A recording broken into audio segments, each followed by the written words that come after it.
Hello people! So the holiday season is already upon us, so I thought I'd help you guys out and make a phone buying guide, because that's the type of guy I am. So this is what's going to be happening. I will be highlighting the 8 best options you have in the field of phones.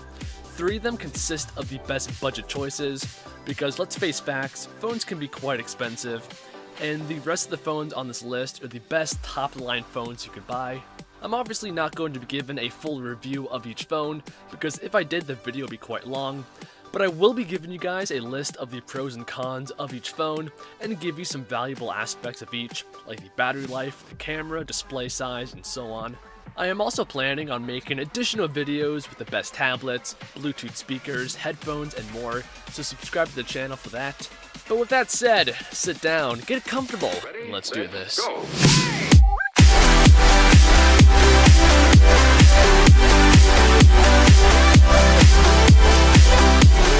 Let's begin with the budget phones. Now, don't get misleaded, these are excellent phones that will satisfy the needs and wants of most people. So topping off the list is the 2nd gen Moto G. So the positives.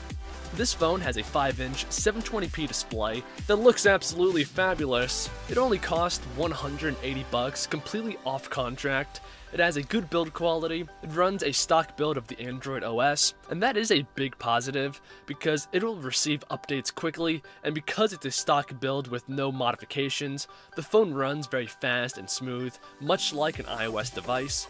It also has a quad-core Snapdragon CPU, 1GB of RAM, which is good for a budget device. The last notable feature is its audio. The Moto G 2nd Gen has dual front-facing speakers, and this is just an awesome feature to have.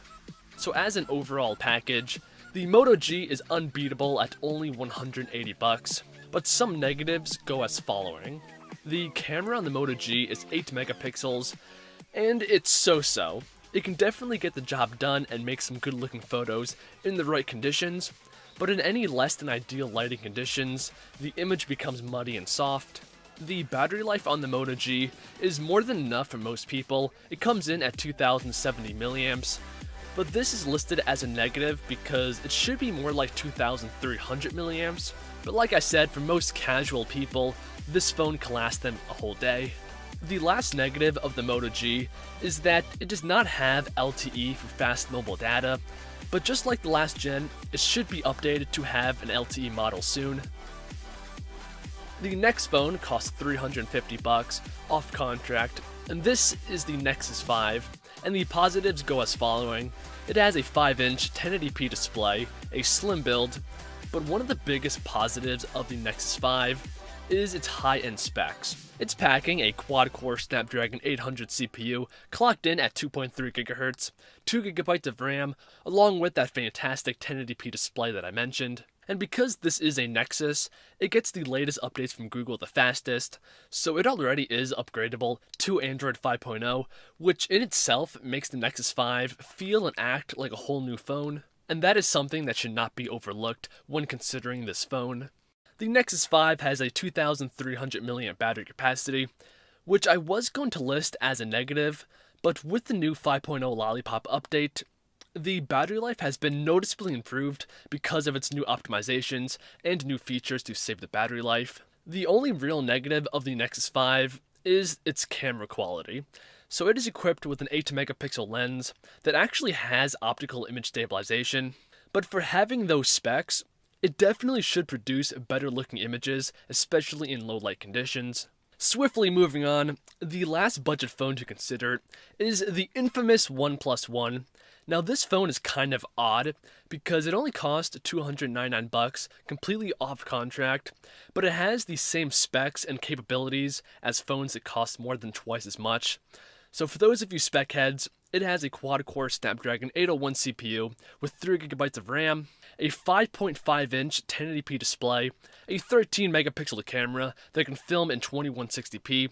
It basically has it all, but the only negative of this phone is that right now it is close to impossible to actually buy one of these phones. And that is due to the fact that this OnePlus One is always sold out and uses this invite-only system. But hopefully soon you will be able to buy this phone like you would with any other device. But this is one of those classic situations of high demand and low supply. So that's the end of the budget phone segment. Now it's time for the big kahunas. I find it only just to begin the list with the Google Nexus 6, because this is the newest of the bunch, and possibly the best option, especially if you're a geek. So the positives. This phone has a beautiful high-res 6-inch display with a 2K resolution. It also uses AMOLED technology, which, let's face facts, is much better than IPS. And Google wanted this awesome display to show off the new Android 5.0 Lollipop operating system, because being a Nexus device, the OS is one of the main selling points of the phone, and this newest update radically changes the design and the overall aesthetics of the OS, as well as adding some useful features like multi-user mode and battery saving mode. Also, Android 5.0 was designed to deliver a very fast and smooth experience, much like iOS, but with more animations, and generally just looking better. The Nexus 6 also does not disappoint when it comes to the specs. This phone has every latest top-line specification you could possibly want at this point in time. It has the latest Snapdragon 805 CPU, clocked in at 2.7 GHz and backed up by 3 GB of RAM. Supplying it all is a massive 3220 mAh battery. When it comes to the optics, the phone has a respectable 13 megapixel lens with OIS and can film video in 2160p. And as you can imagine, this can produce some excellent looking images. The funny thing is, this is one of those few phones that really have no negatives. The phone costs $650 off contract and will most likely cost about $199 with the contract. So overall, this is a fantastic option and will be the first in line to receive updates from Google. So next, let's talk about the Samsung Galaxy Note 4. Now this phone is identical to the Nexus 6 in a lot of ways. It has all the same specs, but it has a 5.7-inch display, a 16 megapixel camera, and an S Pen. But the biggest difference between the Nexus 6 and this Note is Samsung's own TouchWiz. As I mentioned, Android 5.0 is an amazing OS, but Samsung will take that OS and completely change how it looks and add a lot of random features that you may or may not use. And because Samsung adds this skin, it delays the update, so the Note will not see this major 5.0 update for months, and when it does finally get it, it will look much different in comparison to the Nexus 6. Now some people like this skin, but personally I would much rather use Android 5.0 stock the way that Google intended it to be. But moving to the next phone, this is the Moto X 2nd Gen. Now this phone also has a lot in common with the Nexus 6. After all, the Nexus 6 is actually based off of the Moto X, and the Moto X is considered to be a high-end phone, but it doesn't quite have as good top-line specs as other phones like the Nexus 6 and the new Note. So the phone has a Snapdragon 801 CPU, clocked in at 2.5 GHz, and has 2 GB of RAM. It's equipped with a 5.2-inch display with a 1080p resolution.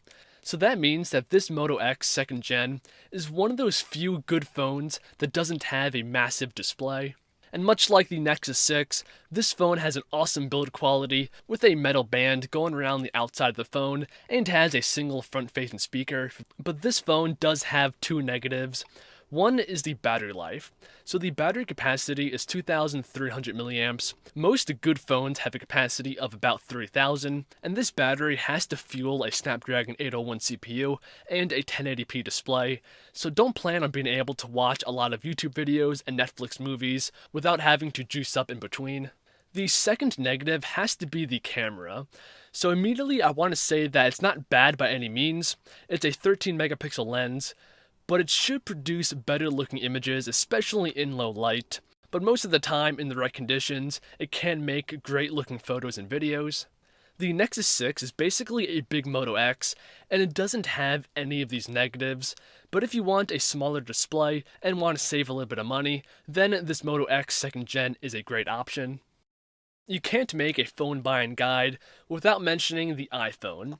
So the iPhone 6 Plus is a solid phone that will make a lot of people happy. Most people have used an iPhone or an iPad in the past, and if you did, you know exactly what to expect with this new iPhone 6 Plus. One thing I do want to point out is the outstanding camera on this phone. So the iPhone 6 Plus only has an 8 megapixel camera, but it uses technology like Focus Pixel and OIS to make amazing looking photos and videos in all lighting conditions. So that is something that I did want to point out to you guys. But finally, getting to the last phone on the list, this is the new Droid Turbo. This is a Verizon only phone, which is a shame, but for those of you eligible, this phone has all of the latest top-line specs, like the Nexus 6, but in a smaller 5.2-inch display package. It also has a 21 megapixel camera, which is in the top of the class, but is still beat by the iPhone 6 Plus. But all else aside, this phone's main selling point is its huge 3,900 mAh battery capacity. So if you use your phone a lot and you need a long battery life, or if you just don't like always having to plug in your phone, then this Droid Turbo is the phone for you. So with that said, that is all the phones that I want to talk about in this video. There's basically a phone for everybody on this list. So if you guys enjoyed, then please give the video a like down below and subscribe to the channel for future videos. And I'll see you fine people in the next one. Be a proud geek, and God bless.